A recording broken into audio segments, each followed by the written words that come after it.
Salutare tuturor! În acest filmuleț vă vom arăta cum puteți înlocui de sine stătător filtrul de aer motor pe Volkswagen Golf 3. Deschideți capota.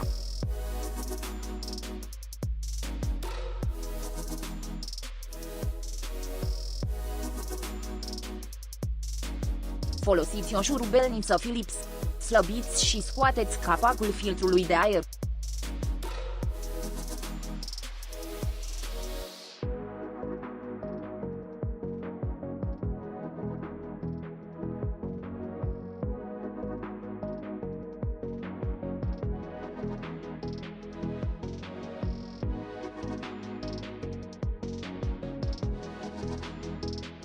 Scoateți filtrul de aer și înlocuiți-l cu unul nou.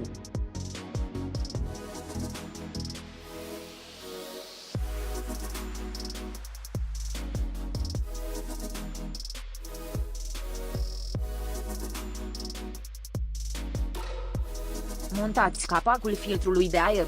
Fixați-l. Folosiți o șurubelniță Philips.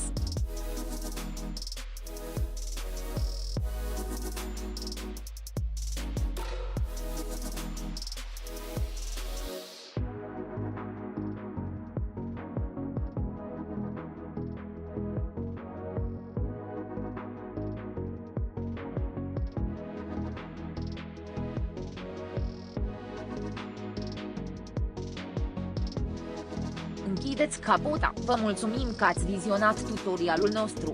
Abonați-vă la canalul Autodoc și nu pierdeți noile filmulețe. Vă dorim o zi bună!